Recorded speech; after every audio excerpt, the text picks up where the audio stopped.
Affordable housing, that is what we've had in the past. But how is that feasible in this country? Some are saying that what are some of the cost factors that affect housing in this country? As some have argued that it is quite expensive. Tonight on PM Express, we want to get the view of the private sector, somebody who is into this real estate business, to really appreciate this whole mantra from government about affordable housing in Ghana. Is that feasible or not? Not then who Chairman Tin. He is a lawyer and executive chairman of Kuma Properties. I'll try to get some understanding about this whole idea about getting affordable housing in Ghana today. And also, he's been one of appeared on this show about 5 times during his tenure as the Deputy Minister of Finance. We're trying to pay tribute to the Deputy Minister of Finance, Dr. John Kuma. With all these issues wrapped up, we talk about housing and Dr. John Kuma on PM Express today.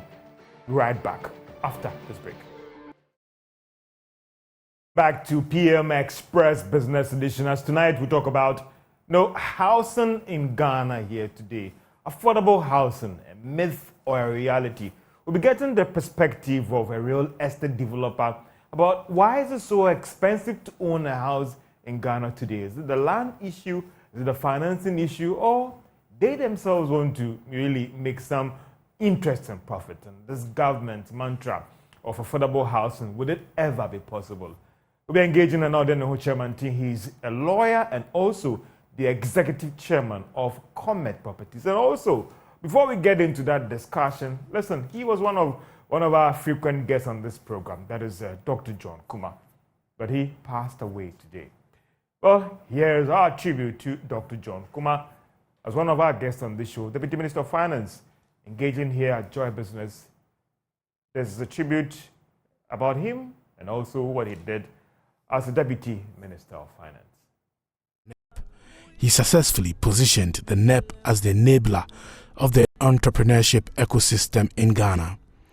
Under his leadership, the program trained 7,000 startups in 2018 under the Presidential Business Support Program and supported 1,350 beneficiaries with funds. Prior to working for government, John Kuma was the founding member and managing partner of Edua Proche Chambers, a law firm. He also worked as the founder of Majak Associates Limited, a building and construction company. In November 2020, Dr. John Kuma received a doctorate in business innovation from the Swiss Business School in Switzerland. Before then, he had acquired a master's in applied business research at the same business school in 2019. In 2009, he had an executive master's degree in business administration from the Ghana Institute of Management and Public Administration, GIMPA. It all began at the University of Ghana, where he earned a Bachelor of Arts degree in economics with philosophy, a Bachelor of Arts degree in law LLB in 2011, and a professional law certificate from the Ghana School of Law in 2013. He was admitted to the Ghana Bar in 2013. As an entrepreneur by birth, a lawyer by profession, a politician by choice, a preacher by divine calling, he sees none of these as an accident but a call to serve humanity. He's a family man with 6 children and married to Apostle Mrs. Lillian Kuma.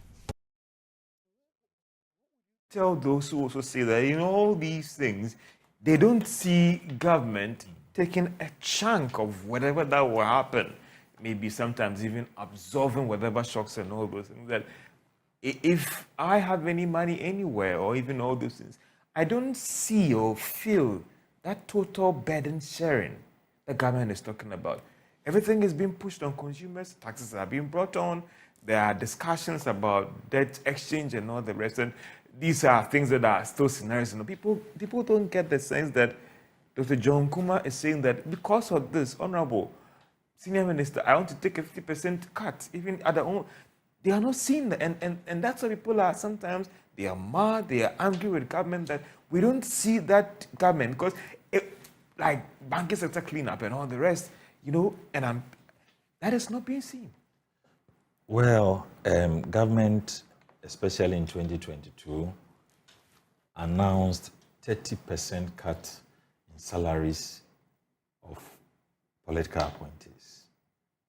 Of course, fuel coupons, and like I said, rent allowances and all those things are being withdrawn even from the 2023 budget. So there's a lot of sacrifices that government is making. But of course, if people want to see more, they're entitled to that. But isn't that the reality, Honorable? Because some are saying that, for instance, banking sector cleanup or whatever finality that you reach on this debt exchange program and all the rest, I want to see government take a chunk of whatever it will be. But the government sector cleanup, government spent 25 billion. Yeah. How much cost? Depositors. Yeah. How much cost is government taking on that? Because some also blaming that the indecision of regulators has caused that. Yes. Why should I suffer for the indecision of a regulator in the space? I want that regulator even to take a pay cut on that one. So some are saying that these are the things people want to see. Yes. In these times. Yes. And also don't forget that people are facing trial as a result of... But the money has still not been recovered. Of course, there's a receiver working on that. I don't know how much has been okay. but some monies are being recovered. I don't know how much of it. But these are objective questions to raise. What is happening and what can be done to improve on the situations. But the assurance is that government is committed to addressing those concerns. And government is showing by leadership that they are cutting what they are also entitled to in these difficult times and making sure that we are bringing down the cost of governance. I see. Interesting. So with all these things, at least by the end of December, we'll get a fair idea about this debt exchange program and all the rest. Yes, the details will come. So what are you telling investment houses out there and all the firms who are worried about some of these scenarios that have been put out there? Yes, to assure them that there's no cause for concern, and government is determined to engage them in an orderly and amicable manner to reach the conclusions that will serve all parties' interests. And as we speak today, there are no conclusions. And so nobody should be worried. Government has only announced its intentions on the program. It is going to be formally launched, and then the formal engagement will happen until conclusions are reached.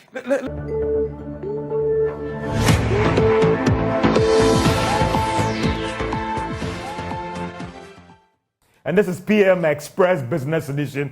Tonight, it's a two-part thing. We'll be engaging the executive chairman of Kuma Properties, and another chairman. He has to look at affordable housing in Ghana today. Is it a myth or a reality? But before we get into that conversation, as we engage that lawyer and somebody who appreciates housing, financing, and development in Ghana here today, remembering Dr. John Kuma, who passed away today. Let's get on to Zoom and speak to Sheriff Gali. He was the Chamber of Entrepreneurs. And for those who know John Kuma, he actually was an area that he was so much focused on. So let's get the thought of Sheriff Gali. Sheriff, good evening and thank you so much for joining us on PM Express Business Edition. As somebody who was an entrepreneur, and this was an area that Dr. John Kuma was so passionate about, what memories do you have of him working in this space with the late Dr. John Kuma? George, thank you for this opportunity. Today has been a very sad day for all of us in the ecosystem. When I mean ecosystem, I'm talking about the entrepreneurship ecosystem development in Ghana, because the person called John Kuma was very instrumental when it comes to entrepreneurship development. Just few months ago, John Kuma actually integrated some of us into a committee that gave some funding to hubs across Ghana. And one of the statements he made was, Sheriff, you guys are doing well in the entrepreneurship ecosystem. Though I'm here at the Ministry of Finance, I am still with you guys, and I'm going to do whatever I can do to support the entrepreneurship ecosystem. George, one of the reasons why it is much blow to us at the ecosystem is that together with some ecosystem actors, we are pushing for a bill called the Ghana Innovation and Startup Bill. I want to tell you on this platform that John is one of the politicians that is aware of the bill. We started working with John Kuma when he was at NEIP, and John has taken serious this bill and promised us that when it gets to Parliament, he's going to be one of the few that would advocate for the passage of the Ghana Startup and Innovation Bill. So you can understand how it is a big blow to us at the ecosystem. And I cannot use words to describe who John was. It doesn't matter where you belong to, which political party you were, what do you stand for. John was willing to support you. I personally met John, I think in 2017, when he was appointed by the president, and he called me, Sharif, I've been seeing you guys doing a lot of work with the young entrepreneur, with the Ghana Chamber of Young Entrepreneurs. I would love to work with you. The president is giving me a mandate to support the entrepreneurship ecosystem development, and I can't do it alone. I need to work with people like you.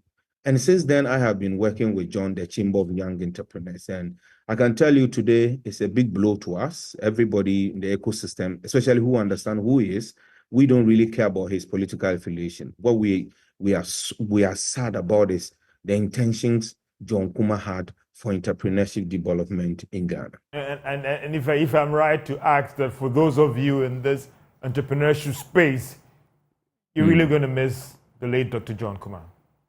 Definitely. We are already missing him just a day, and we are all sad. In one of our ecosystem development platform where we have the chairman of the Hub Network and all that matters, everybody is sad this evening, and we are even still talking about it right now.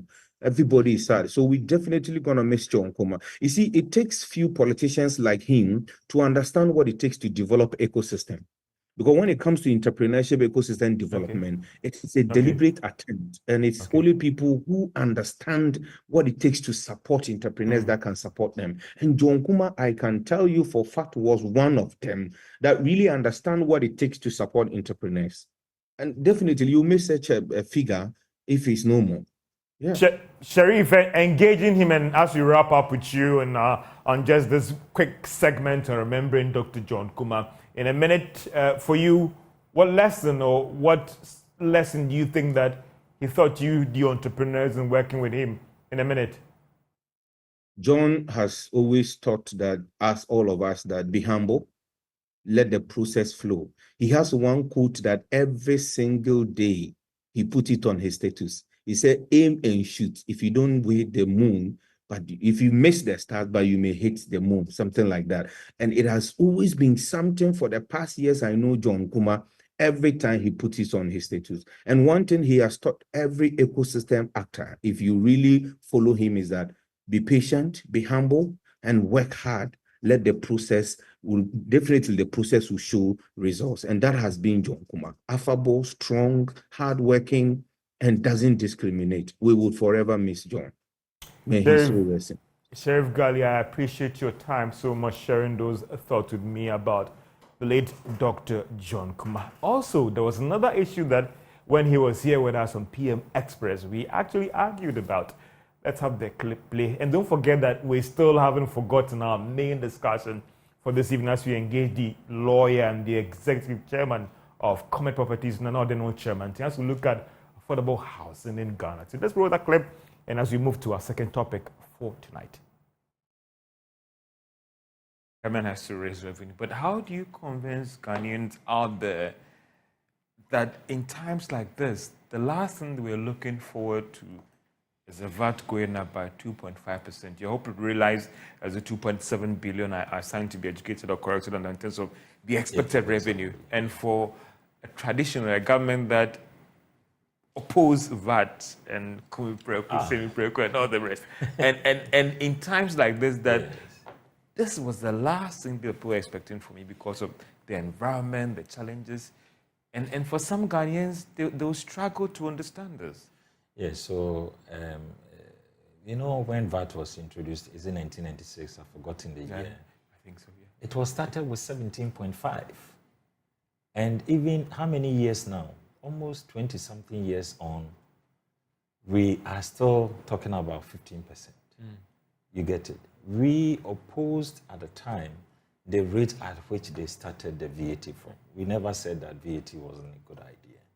So let's put that in perspective. And then the increment of 2.5%, I mean, if you look at the options available, I mean, at the moment, because of this Russia-Ukraine war on fuel across the world, you cannot say you are going to put any tax or levy on fuel. And so your best option is to look at how best you can still raise revenues within the difficult environment that we find ourselves.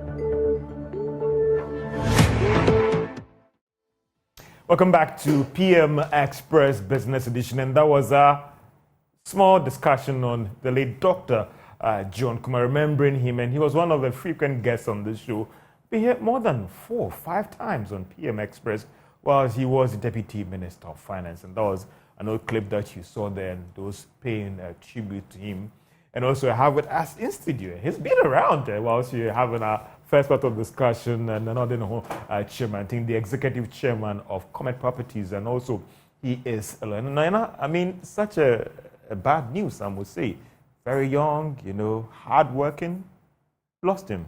Yes, it's a very sad news, and I think everybody is talking about it, and we all express our condolences immediately to the family, and also to the party that he belongs to, and even people who are saying that forget about party alliance. They are all talking about him as a very good man, enterprising, committed, devoted, and very humble person. Indeed, we've lost a person, and we all have to mourn him. But all the same, we have to wait for further things that has come out of this death. Who knows what happened? I just saw something on the social media that some prophet was trying to prophesize all those things, and I don't think we buy those things. Yeah. Things has happened. Yeah. I don't think anybody is God here. God is out there. So let's all be abiding and pray for him. Indeed, pray for him now. But is it good to get back into the real estate industry? Now, how is the sector doing now? Real estate is something that this is first, and it will never die away. It is a sector that is part of the basic human needs. Yeah. Because when you start life, they tell you that the 3 basic needs of human beings are food, shelter, and clothing. And therefore, real estate finds itself within shelter. And secondly, when we are even looking at statistics and then the question of GDP, and we are looking at what sector we belong, we are put under construction. We have not been isolated. Yeah. Yes. And it's still growing. The only thing that I would say is that the real estate is growing in certain dimensions, because most of the time when we are talking about real estate, we forget that housing, though real estate is a little bit decoupled from real estate as a business. Yeah. But housing, we have the affordable, the sustainable ones, and then where that it is supposed to be a social intervention for people to get place to sleep and all that. So I would say that real estate as a business is still not bad. Whether we like it or not, human beings will still find some place to sleep. And the only difference that will come most of the time is the level of affordability and how to also found the provision of housing. And that comes back to one of our major issues that we are trying to discuss this evening here on PM Express about affordable housing. And for some people, they think it's just a myth, because listen, if you look at the average housing in Ghana today, both public and even private sector, there is nothing like affordable housing. It's something that can be realized, or some would say it's a function of the economy. If the economy is doing well, we can realize that affordable housing, both in the private sector and even in public space in terms of provision of housing. Generally, when we talk about affordable housing, we often want to look at it, our ability for people to pay or take housing. But whatever it is, in the first place, not everybody will be able to afford to buy houses or to acquire their own houses. What? And that is, generally, the materials that makes up housing, they are not for free. Yeah. Even land where the government acquires its own land and then the government decides to offload it and then make a provision for affordable housing projects that we've been seeing around. It is all cost. Yeah, so when we are looking at housing, we cannot look at housing only in its limited sense of somebody raising money out of his salary and going to see whether she could be able to buy this type of house or the other type of house.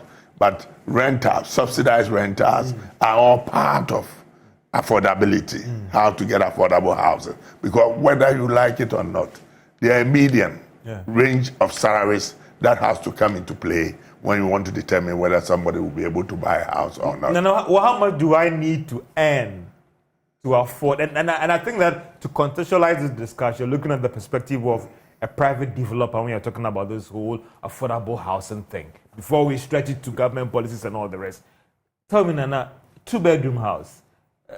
How much do I need to earn to get that 2-bedroom house? The most interesting location and all those things. The most interesting thing in this country is that when they are talking about houses, they are talking about 3-bedroom, 1-bedroom, 2-bedroom. Yeah. What size of 2-bedroom? What size of 3-bedroom? Okay. Because we should rather talk about the per square meter or per square foot of whatever that we have. Because when you look at the LI, that is 1630, which is the old LI with the coming with the new building code, you see that it is always given that you have a basic calculation of what type of house you can do or produce on a given land. Yeah. In fact, technically, when you look at the code, and it all starts from as far as 1892 in this country. That's where we've been told how to calculate and then also afford an area space where you can put up a house. The basic 2-bedroom that you may look at it and call 2-bedroom that I know is about 65 square meter property. And that is not less than $20,000.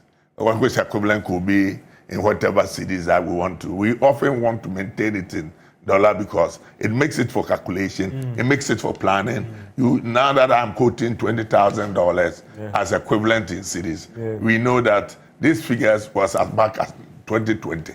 And if 2020 it's 20,000, if at that time it was just about 10 cities to a dollar, it was about 2020 was about 5-6 cities. You cannot so simply say it's still 6 cities. So it will be difficult for us to carry. But if it's $20,000 per 65 square meter affordable property, and it's 65 square meter, the 65 square meter will give you a small 2-bedroom or whatever you want to do. But at the end of the day, what is per square meter of that affordable house? It is not less than calculation about $300 per square meter. And if $300, so from there, that becomes the basis for you to calculate that whether you want 100 square meter property or 120 square meter property or you want 200 square meter property. Now you're getting too technical for me here. I want you to break it down. Without understanding that, because in this country, from the basic $300 per square meter is the minimum. Some properties in other areas where they are luxurious, they are bigger villas in areas like cantonments and all those places. 1 square meter of a property can be as much as $2,000 per square meter. So you can see a property in cantonments, East Legon, wherever it is, at 65 square meter, but it will be equivalent of about 600,000 or 500,000. So let's hold the East Legon Airport. We are talking about affordable constant housing as a separate equation here. Let's look at areas like Katamanso, Ibi, Kuntunsi, and all the rest. And if I'm looking for a 2-bedroom house, how much do I need, or what price are we looking at? Well, let's take it that if we are looking for a 2-bedroom house, and in a very basic sense, you should look for not anything less than about 100 square meter property. And if we are looking at 100 square meter property at $300 per square meter, it comes to $30,000. But that one is supposed to be in an apartment or a flat that we call it. Then you are safe with the border of trying to do fencing and all those things. So in terms of calculation, this does not even include the cost of the land. So most of the affordable housing that we see around, being done by Botema, being done at Bone and all those places, the state decides to give you the free land and then give you also infrastructure. So this cost is not part of the input for the price of the 30,000 for 100 square meter property. If you are to bring in those ones and you give even 20% against it, 10% against external things in order to bring it up, then you should be taking about $40,000 to $48,000 for your 2-bedroom or 3-bedroom house for 100 square meters. So maybe I brought in the salary because maybe I was looking at mortgage, and let me restructure the question. In terms of the pricing, the selling price. If you look at are you looking at somewhere around $100,000, $2,000, $200,000? Yeah, like this one that I'm talking about means that you should be thinking about $40,000 to $48,000 for the 2-bedroom. Now, this 100 square meter can even push you to a 3-bedroom, depending on how you want it. And this is basic. And this basic does not include the cost of the land. It does not include the external factors that including, because it's not a villa, it is an apartment. And that is basic. So what you can then ask is that, how much do you earn in order to buy this property on a mortgage of 25 years to 30 years? That will be the issue of affordability. And we look at international best practice, and we often know that any property that you want to buy, or any time that you want to have rentals, it should be not less than 20% of your salary. At least international best practice, you should look at it that when you earn an income of 1,000 Ghana cedis, and you are looking at accommodation, you should be looking for a 200 cedis accommodation. So you ask me, can I get the room for 200 cedis? Those are the things that we look at. Is that yes. Because from what I get from you, listen, it appears that this whole argument about affordable housing should be a social provision. For private sector like you, it's not something you want to get because of your cost inputs and the fact that, listen, the pricing and all. As a private sector, will you go in that space? We hardly go into that space. Why don't you do it? It's because the use of the materials to produce those houses costs this $300 per square meter. And when you put up 100 square meter property, you have not added the issue of land costs, the issue of infrastructure, the issue of other things that makes up for you. That's the inputs that makes you to arrive at a fair price for you to get profits. So we believe that as private sector developers, we believe in producing houses that is meant for the middle class or for the middle income group. But some will say that is not fair. I know you're a private person. Listen, you go and borrow from the banks, but there should be aspects of your provision that cater for the low to kind of more. Much of this depends on the way that we look at things. Because when you are talking about an affordable housing, and we are quoting 30 to 40,000, in the advanced economy like America, which I always want to refer to because they depend so much on properties and buildings and housing, you see that the average income or median per month of salary or wages or whatever in America is about $6,000 per month average. Some could be as low as 3,000-4,000. Some could go as much as 20,000. So you can see that if somebody is earning $6,000, can he afford a house in America, which is affordable?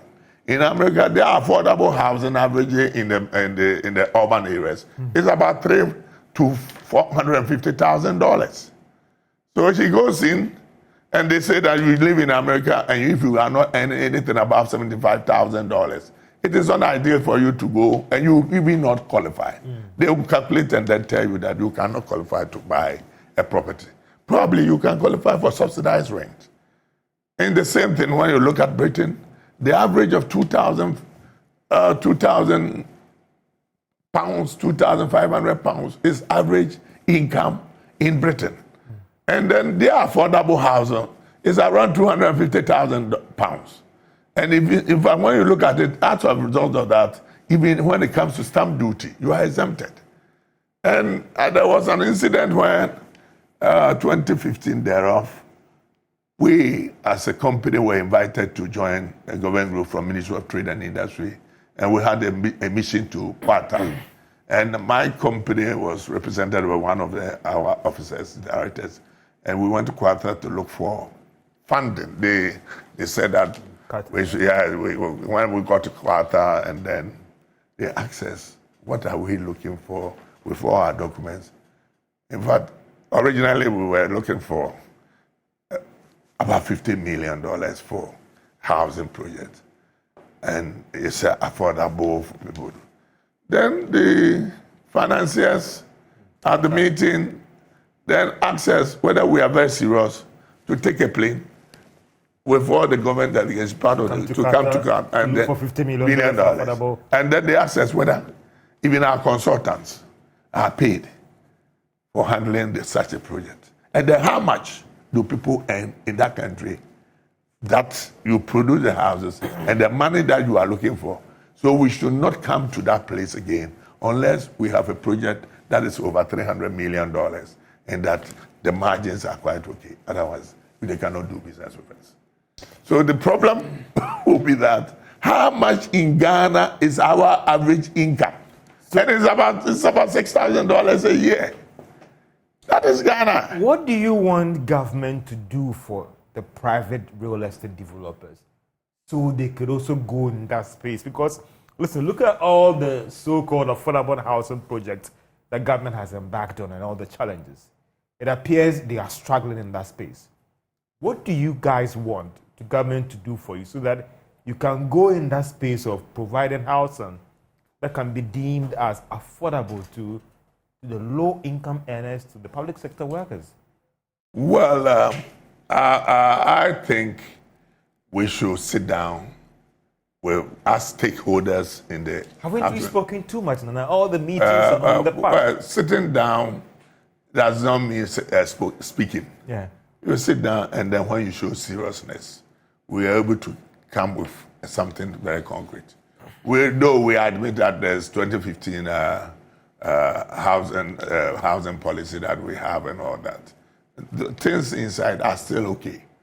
I had the opportunity to view most of them, and then when they were in the formative stage, I also had the privilege to have insight into them.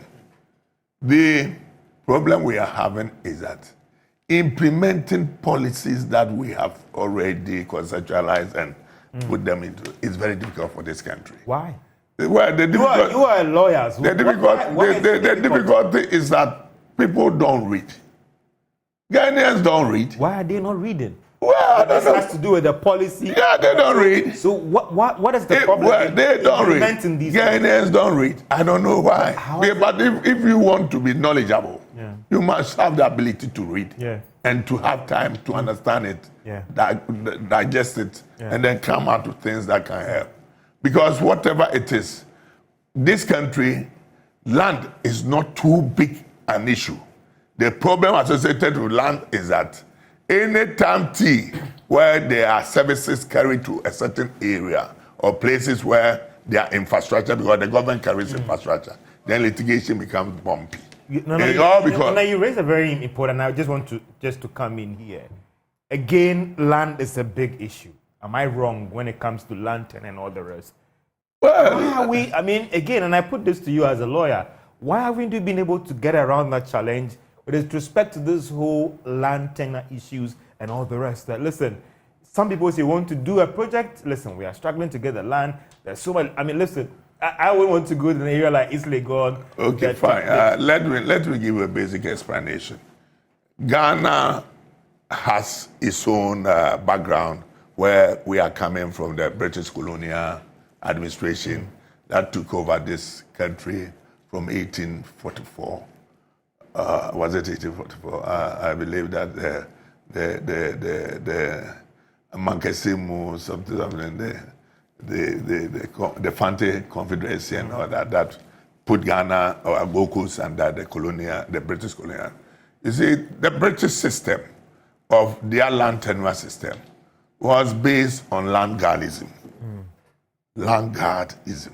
Yeah. Yeah, the British were the people, I always been quoting people, than from the Magna Carta, those people who forced the king to sign that agreement with them, or the right, which constitute today similar to parliament, were this group of people who were armed, and then they were behaved in such a way that they are like President. So they're an antecedent for what you're saying. Yes. So from there to involve that we live in a country where somebody can sit on your land, and if you don't say anything and you don't attend to it, and then it will be considered as an abandoned.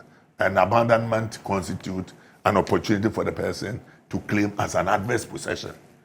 So an adverse possession then comes in with an equitable right or equitable estate in order to insist and fight for his right after staying on your land for 12 years.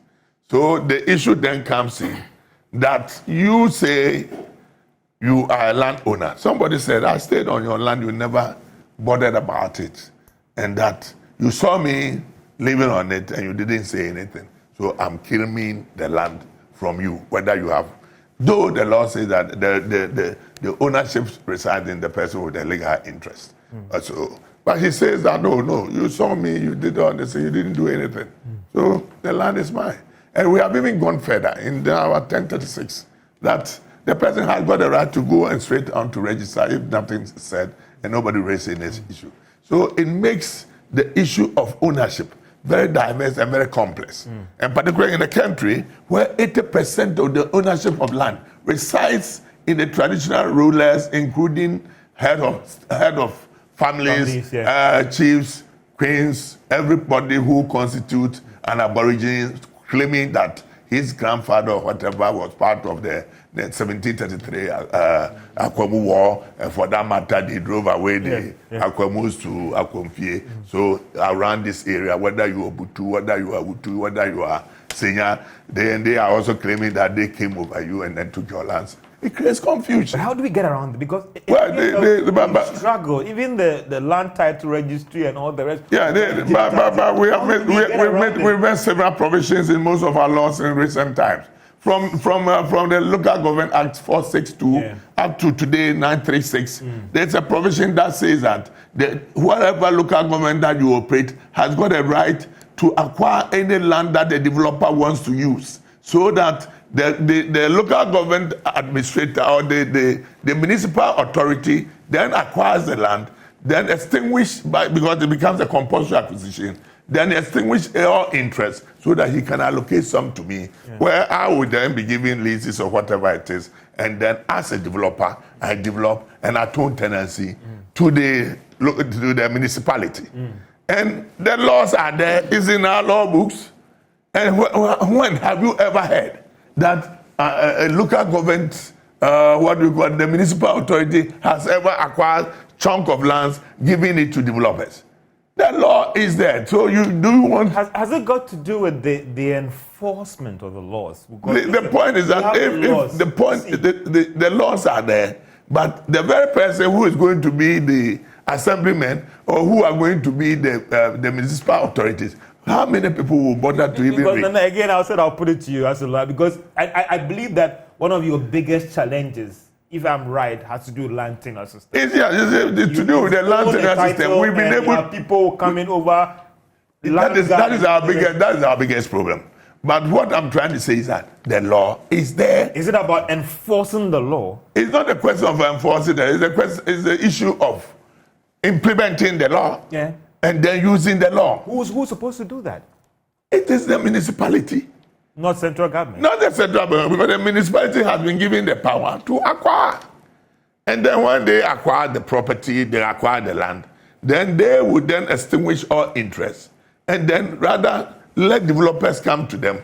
And then they are even supposed to service the properties, the land, before they can even give it to you. That is the law. So you cannot go and build and then go and put a signpost there that no electricity, no vote. Because before you can acquire the land, you go to the municipal authority. The municipal authority would then tell you this is the cost of services. We call it infrastructure levies. And in section 92, they are there. They say that it's the duty of the municipal authority to do all the infrastructure services within an area, and then anybody who comes for it has to pay for it. And in view of that, you have to pay all the development levies to the municipality. And so it is not the duty of, with all respect to my friend, Amwakwata coming to stand at East Legon and say, Bayo Kwama Mayor. What Amwakwata used to have to do over there? He didn't have to come to East Legon to come and tell people that you will do their road for them. It is the duty of Ayuwaso, whatever the place is, Wagon. So all those infrastructure that has been done by law, the betterment in it belongs to government and it belongs to the municipality. But you get people selling land, and then these are commercial, these are lands that are urban land values are all there, which are betterment, not less than 20 to 30%. I mean, and nobody collects anything in this country. It appears that going forward, it would not be the last housing project, affordable housing. A new administration might come. They also want to do their own thing. Listen, going forward, we have Boteman there and all those things that are there that are really struggling. Going forward, what is the best thing to do when it comes to this and affordable housing? Is it about supporting the private sector like yours to go in that space and the government itself trying to lead that project? Let me go to history. I enjoy history because history repeats itself. History also helps you to plan. In 1929, American economy collapsed. I've been quoting it always. People say, oh, Hoover didn't do anything. Hoover couldn't do anything because the economy has collapsed. So it came to a point that F.D. Roosevelt, took over the administration of America, I think in 1933 or so, whatever the election, under the Democratic Party of America. Then among his 9 points there, the most successful ones were one, the Social Security. Second was a new tax system that was a payee. Third was a housing development. And then infrastructure. Those things like the Tennessee River projects and those things didn't work well. But what happened? He decided to raise taxes and then give it to the Central Housing Authority, who then on-lend it at affordable prices to secondary institutions in mortgages so that mortgages will be able to acquire properties. And that brought about all this big chunk of housing development. It's not the central government going to see somebody to come. No, the central government raised the money and then on-lend it at a concessional rate and then give it to the people so that it is the same money that will come back to you. Because if the central government is very careful and then they can take this advice, they will be able to give the monies are concessional. Well, it's concessional, so the rate is lower. But it's big chunk. Last year alone, American federal government gave $169 billion to those institutions handling mortgages, including Fannie Mae and Freddie Mac. So this time around, we are able to give these monies, and then when we set up the agenda, within 10 years, we'll be able to capture about 50%. And I hope you're not suggesting another tax for affordable housing. It doesn't need to be taxes. It doesn't need to be new taxes. How do we get the money? It doesn't need to be. So how do we get the money? Sir. It doesn't need to be new taxes. The old system that we have, instead of always allowing and saying that we are going to do the road at Mempem all this COVID is unnecessary. We have now given money, and the money goes into housing. And the housing is people who want to build houses. When you want to build, you service the whole area. You provide school, you provide hospital, and all those things. Well, that is so a special housing fund that the I won't call it a special fund because it's not a special. It's a normal housing fund. Yes, the real estate developer. Yes, because can draw provide the affordable housing. It is the second. Is the mortgage institutions that will go and draw the money, and then we will go and assess them and build, and then the mortgagors will then go and then also get the money and come and pay me. And if that is done, the advantage is that at the end of the year, if you want to get your property taxes collected, it is very easy because at the beginning of the year, all those people who has mortgages, who has the houses, your names are brought down, then we are giving your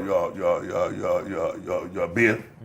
And if you don't pay, automatically by law, your financier who is financing your house that you are paying the mortgage automatically pays. So it adds up to your bill. So you may not need to be going around begging people to pay property tax. There was a minister of state who was appointed to handle property tax last year. And I called him and told him, it will not work. Why would it not work? Because it appears that we struggle. Because Central government was trying to take over it. Why hasn't it Look worked? at the situation. As of today, when you look at the 2020 population census, the housing and population census, they say that the houses or buildings that we have is about 5.12 million or so. And seriously speaking, these properties, a lot of them belong to people who are even living outside the country. You want to serve him notices. He is not around. And then how many calls do you have that you want to enforce the law, so you take them to court or you auction their buildings? How many people can afford to come and buy about 50% of the houses that they didn't pay the property? But already, if you are owing me and you are supposed to pay your property tax, you don't pay, it goes to the company who has to pay. So the municipal authority then have the opportunity to raise bonds, municipal bonds, because he is certain about the payment. Because property tax alone will bring him so much. So it will be easier to go in and then raise bonds. So that the government then decouple itself from this border of somebody go and hide somewhere, then he'll call the government. The moment they do it, the price comes up, it gives it a value, and then quickly people start selling. All government lands in this country now are gone because we service the area. Why are they gone? Yeah, they are gone because people just capitalize You on say it. that your members, your colleagues, your peers in the industry are the chief corporates in this area, the real estate developers. I don't think so. So who are I don't think so. Most of the real estate developers that was started with those things were Community 18 in 1988 when the grader was established, because the World Bank then wanted to use that $10 million that they brought in, which was given to HFC at that time to start the mortgage system. So they wanted to save lands and then gave the TDC where people were encroaching on those areas. From there, where again?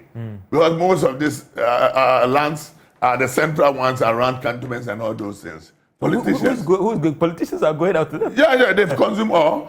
And not They've your consumed members. all. Not at all. Not at all. Nana, so let me come back to this whole special funding thing. But how do we finance it? Is it through taxes? Because it appears that is your solution in addressing this affordable thing in this country. There are existing taxes that can be plowed into it. Yeah, that's whether we like it. Once we have not cancelled it, there are existing taxes. So it can be moved into this special fund. Among them is rent tax. Among them is rent tax. Rent tax is not a commercial rent tax or basic residential private tax. And these are between 8% to 15% or so. We should use this rent tax to pull we fund. just ring fence it. Yeah. And then we say that, look, we should be able to push about $2 billion a year into housing. And at the end of the day, because it's the government money that goes to the wholesaler then invests it and on concessional rates. The advantage that at the end of the day we will get is that people who are going to access it, they will employ laborers, they will employ carpenters, they will employ masons.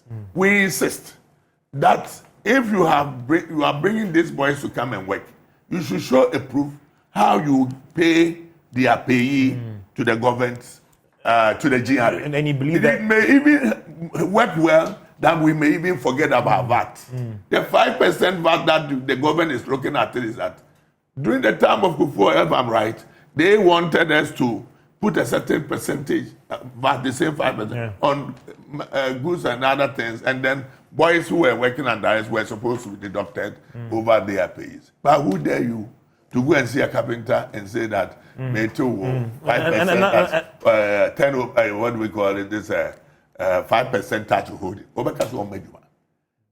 So, but if we are able to say that we are taking this money from these areas, so I have to declare all my workers the amount of money that I'm taking from them as payee, so that based upon that is what I'm paid.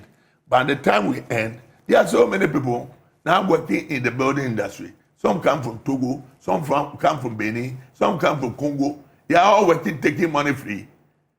Are you struggling to get personnel from Ghana to develop your house? Let me ask you. Well, naturally, we cannot get them to get. Why are you not getting Ghanaians to do it? Yeah, because the little money that the Ghanaian gentleman makes in a week, and then you pay him. He has to go and chop it and finish in grass. So, and then when the money gets finished, before the wife will drive him away to tell him to come and look for more money. Are you struggling with the attitude of Ghanaian workers when it comes to developing your house? That's why you. Yeah, that's it. But I think it is a worldwide phenomenon. But that's serious. I mean, when those days that Ghanaians went to Nigeria too, Nigerians were not working. But Ghanaians were working. But that is serious. But today, Nigerians in because Ghana, there are lots of Ghanaians here in Ghana today who are complaining that they cannot get jobs. Yeah, so if attitude is a challenge, now you are taking people from Togo, Benin, and all. Mostly from Congo.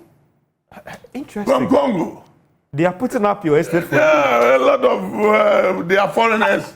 Aren't you going to be generous enough to ensure that Ghanaians are given the first choice? He will be the happiest man, but where is that Ghanaian? He's not that Ghanaian, yeah, because the moment that he gets his money, you pay him within the week. He goes there because every Ghanaian by the age of 24, 25 is a Christian, he's married.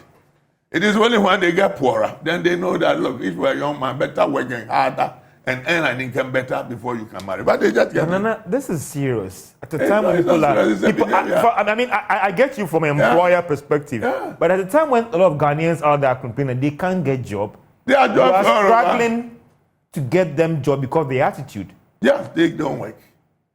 They don't work. And we are more comfortable with the foreigners because at the end of the day, they don't have anywhere to go.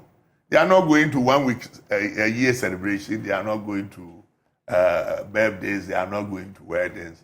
They are you come them and they are there. And then like the Togolese, they would like to go on holidays, particularly Easter. They would not like to stay. So you just bump them up and then they go. They will come back. And because they live in that camp, they will not steal you. But the typical Ghanaian who is living in the Oba or the Boto, then he will take it away. But this is very. If you have just joined us, this is PM Express Business. We have to look at affordable housing in Ghana here today. How do we get around that? Is it a myth or a reality? What do the private developers want when it comes to affordable housing in Ghana? We take a short break. We're engaging and now then with Chairman Tin.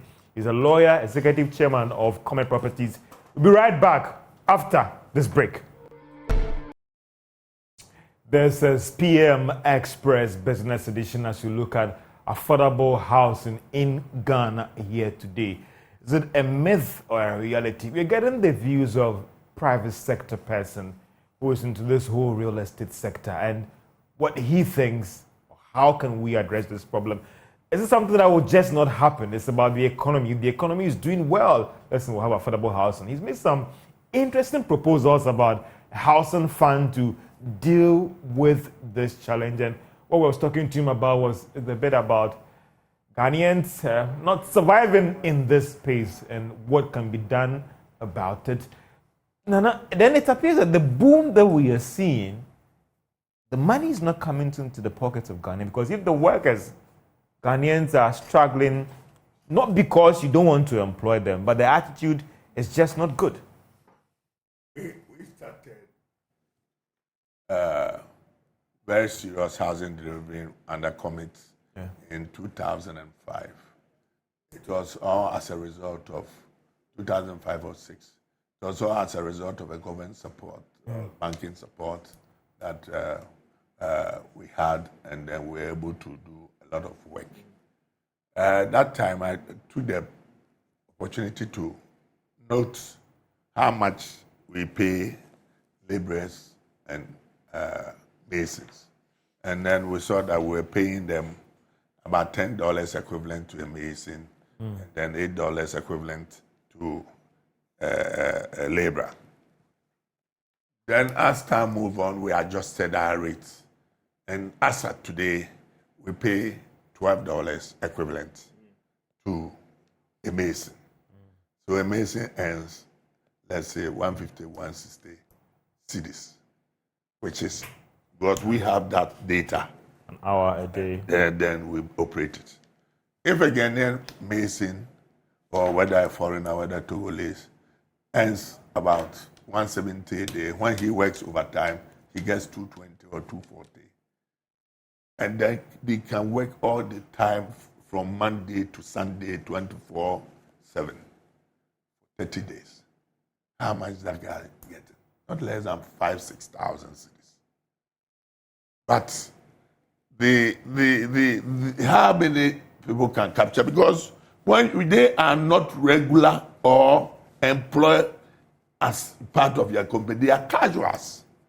The law says that collect the money. If you insist and you collect, they will not come to work. They will not come to work. So whoever tells you that they don't earn, they earn enough. They earn enough, and therefore they have their wives having containers and kiosks, and they sleep in them. So when we are talking, anytime we are talking about affordable housing, my interest looks at the German system, where the municipality takes the land, give the developers a certain quantity of land from the municipal's own land banks, and then you develop them.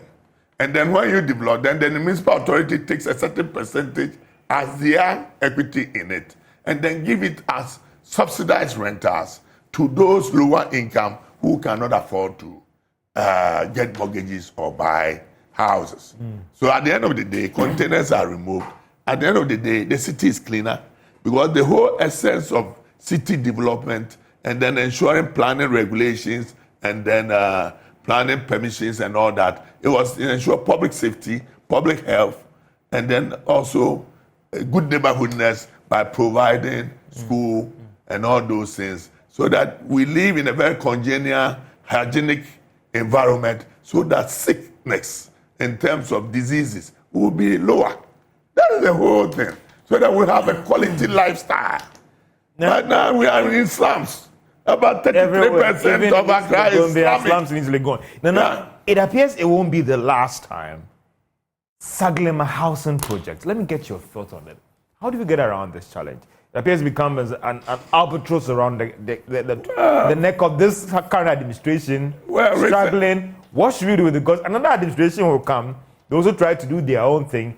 But these are taxpayers' monies sitting there, and it's getting rotten. Well, it is very difficult to comment on these things, because the last time I passed there, I was about 2 weeks ago. I went to Kita for a funeral, and those days it was far distance off. But now I got to that area, and even I couldn't know that I have passed the area. Developments are going now very fast to all those to Sege. So it is also becoming part of Accra expansion.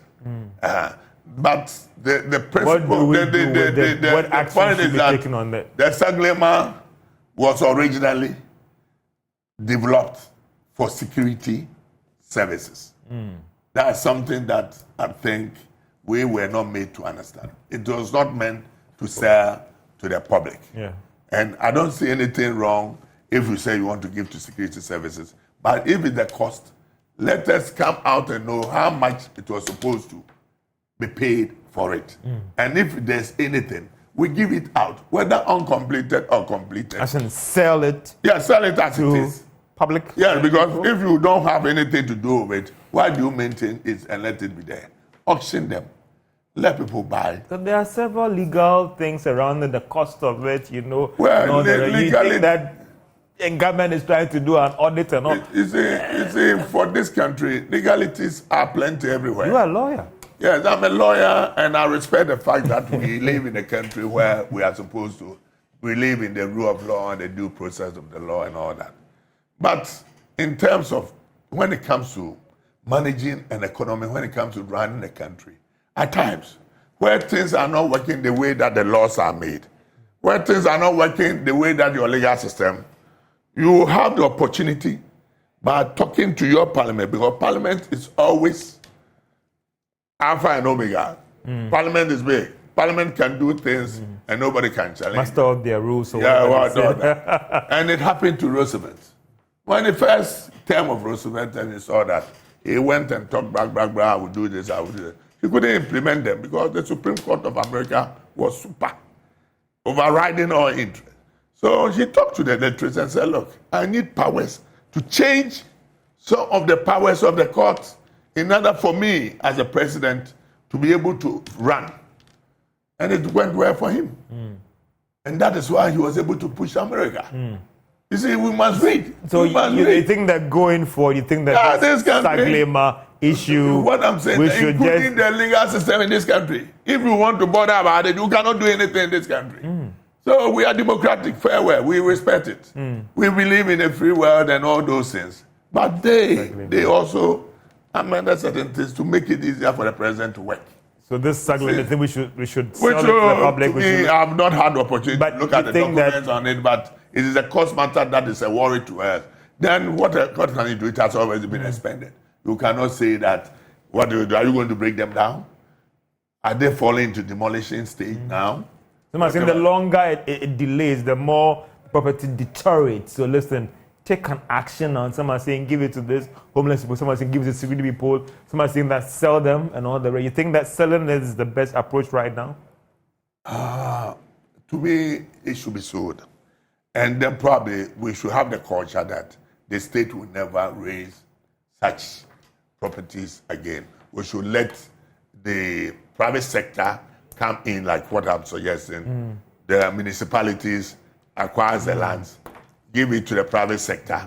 The private sector can't. So this should be the last when it comes to this so-called public sector. Yeah, because before they we had X years, this and that. We don't know which new administration that will come again and say, I want to break ground and put up new housing in the public sector. We should look at people.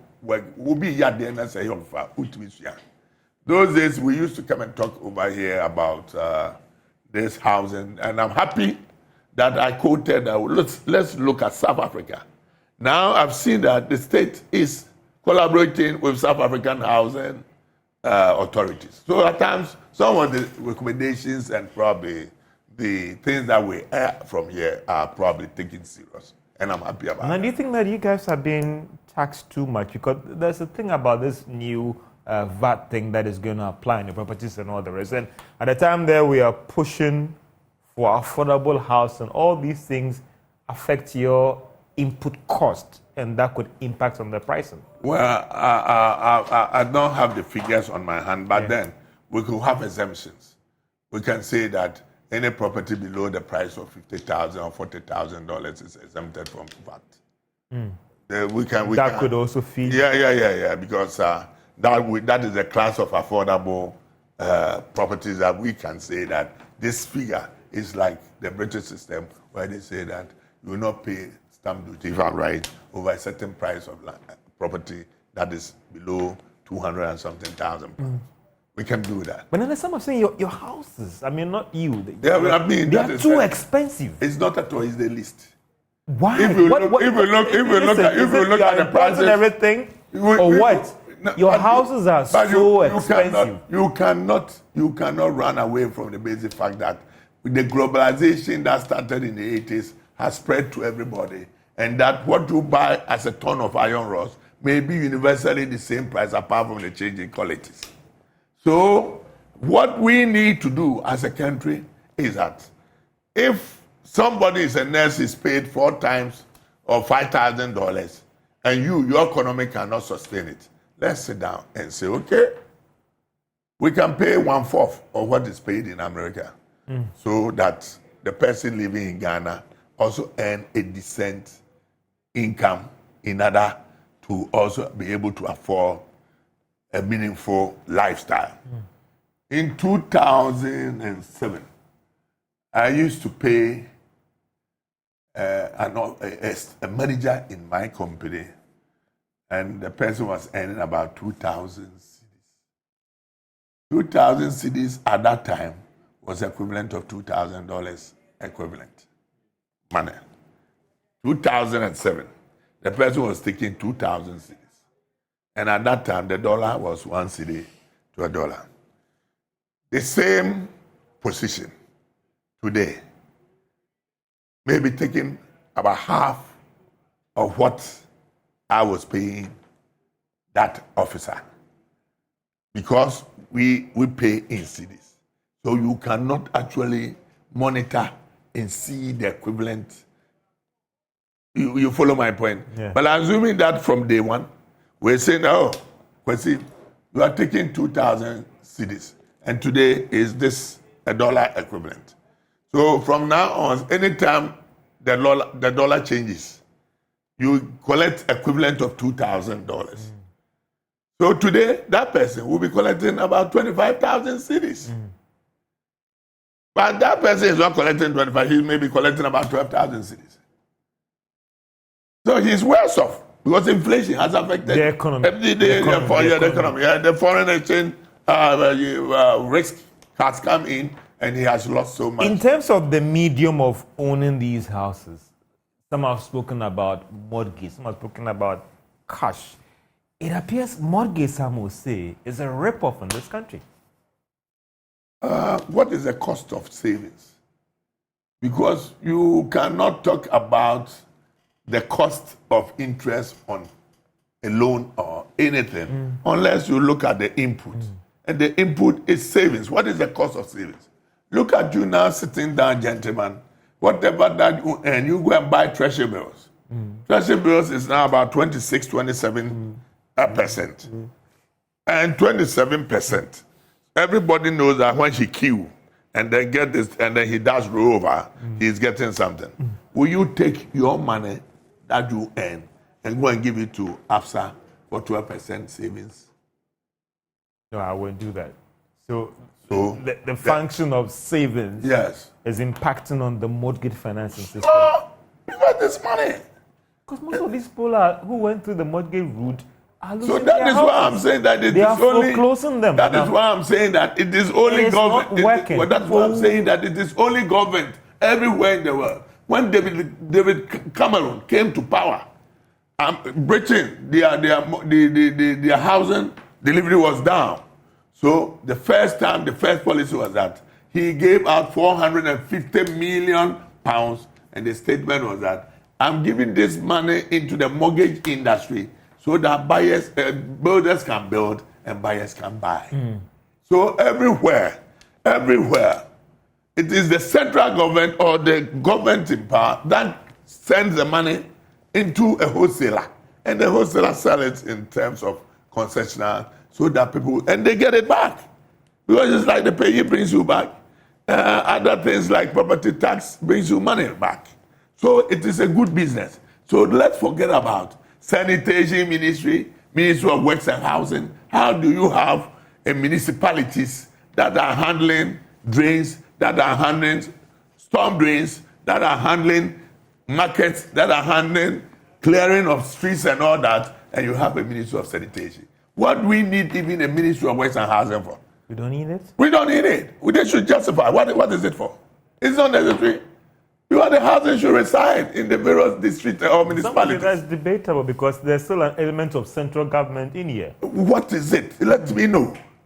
Do we continue to be providing what we call it, buildings to a lot of other workers at the cost that we can? My father was a PWD man, and I used to see the cost of maintenance that it was overburdened to the government in the 1960s and 70s. You see, before they were decoupled and became highways, ESL and all those things. You see, so if we are having a ministry of, let's say, works and housing, it used to be works and housing, water and something, and then it was decoupled. Now, if we dissolve these two ministries and say that the municipal authority, you are supposed to look for land and then you give it to developers, including private developers. Then they pay the money to the municipal authority. The law is there. I'm saying that the 936 is inside.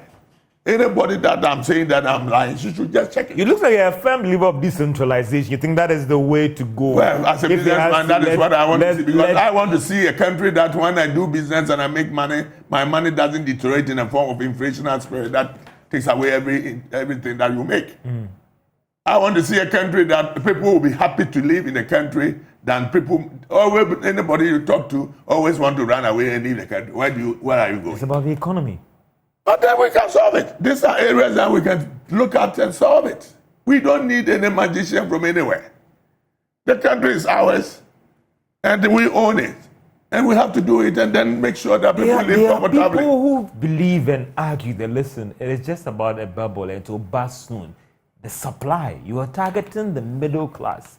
And there are too many houses. I'm a real estate developer. I'm not a central government that is interested. So let me come to the space of the private sector. Yeah. It appears there's oversupply in that space, and it's about a bubble. It will burst very soon.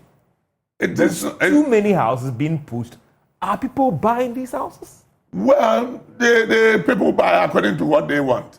And are they buying? Because it appears there's oversupply in that middle. There's no oversupply. I see buildings all over. It's Legon Airport. Yeah, people buy. People buy in the high class areas. They are buying. They buy for a lot of other things.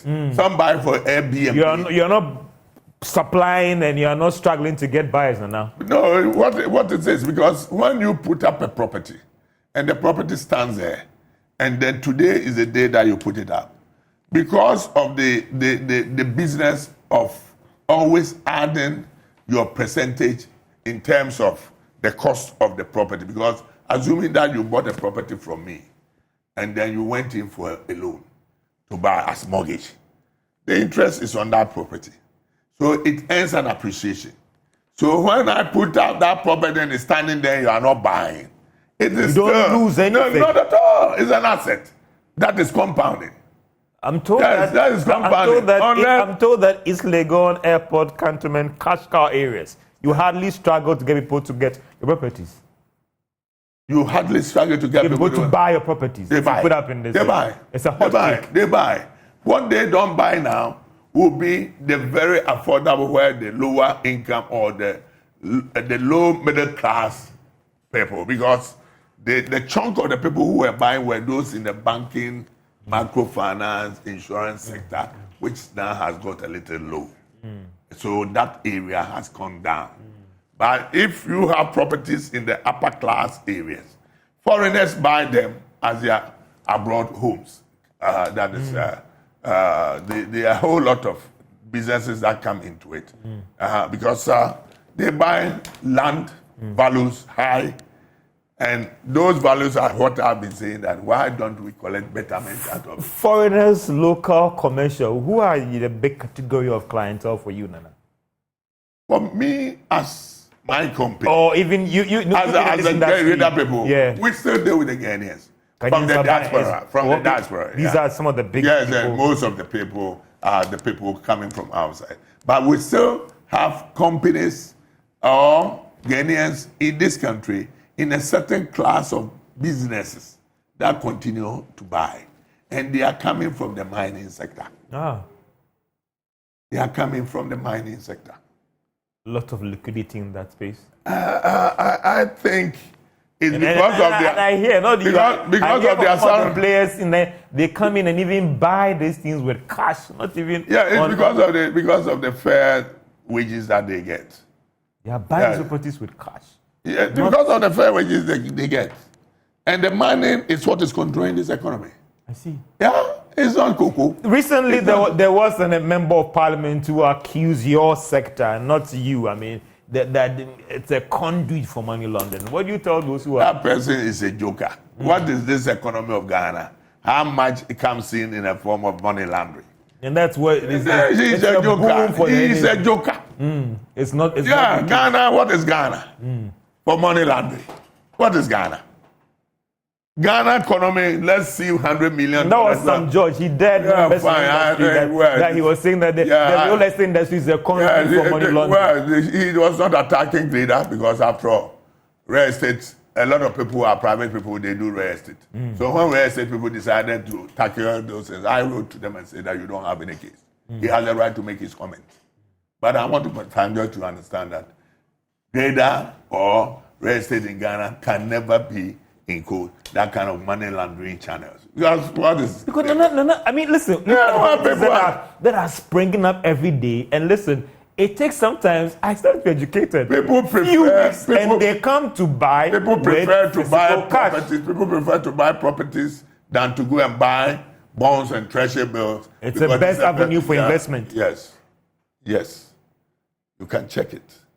When you have a property that is $100,000, in 10 years' time, the same property will be $200,000. Tell me what account, what kind of financial market products that can give you that kind of money. So, appreciation in property, you use the rent as a passive income, and then you stay cool. If you go on retirement and you don't have those properties, how are you going to survive? Your child will not give you any money. Your child will not give you any money. And that is what is fueling the demand. And not necessarily it grows a conduit. It grows the economy. No, not that all. It grows the economy. Because you get marveled the values that are being quoted. When you check $4 million, $10 million, Empire they are going within 1 acre land at Empire State Building. If it's lying there, check it. But that's US. US is that. One acre is $95 million in US. Any property of the same standard in Ghana and it's another the same property, assuming you put it in the same location in Nigeria, is 2 times the price. Nigerian properties are double the price of Ghana. Check it. Go to East Legon. Listen, let's check it because the Nigerian working in Nigeria, they will be sold. And Nigerian working in Nigeria, earning money in Nigeria, price Ghana properties cheaper, half the price if she's supposed to buy the same thing in Nigeria. It depends on the economy. It's like Hong Kong and Britain. Their properties are always most expensive because they are islands. Britain has got most expensive. That's why when you go there, most of your friends are living in some small such as which one you compare to Canada and America is no. Now, for you, as you try and wrap up, what do you think should be the way forward in trying to improve on the cost, the pricing thing? When it for comes me, to, I want and to even say, the I want to say affordability going forward. People said, "Oh, let's try. Don't let us use cement." Then they went and brought in something porcelana and all those things. It doesn't wash. Let's deal with best practice standards, and then the laws that has been made has made Ghana very proud of itself. And when people visitors come, our problem is the way that slums are coming up. Slums are coming up all because the people think that they don't have money to even buy land or whatever. So they will prefer to encroach and then find place to sleep or whatever it is. And we have to gather ourselves to abate those kind of nuisances because it will not help the country. So the government should sit down and find a way that we can have universal mortgage system. It is difficult for us to think about it that way, but we can. Because the moment that it happens that way, it is not the duty of the state to come to my village in Johansu to see whether the drains that is coming around the Zongo area where I live has been done or not, because it is the municipality that has to do it. People will tell you they don't have the capacity. How can you talk about capacity if you don't make the attempt to build the capacity and then deepen it? Then in a minute, are the courts helping, the judiciary helping, land title issues and all the rest? Can they do more? You see, the land title started from the angle where those years from the 1980s when it was conceptualized, we were just counting on the fact that Australia, where Torin brought this land title thing, was a surveyor. So we were having problems with surveying. Yeah. And I had the opportunity with my A-level geography, so going to adjudicating committees and then talking with the toposis. I was me and Odabite, who was brought from, who went to Australia and came back. We were doing a lot of work and resolving a lot of matters. And land title through Mr. Kuma and IE time were very effective. But the land title now has changed from mostly a change from the surveying side of it, and it has become matters that are criminal matter. And Ghana police does not understand the criminality of it. It looks like we have to continue this conversation. And our time is not our best friend. This has been PM Express Business Edition, looking at affordable housing in Ghana here today. A myth, a reality. How do we get around this challenge? Engaging the executive chairman of Comet Properties and Ordinary Chairman Ting, a lawyer and a real estate developer, getting an understanding how we can address this challenge. It has been PM Express Business Edition. Have a great day.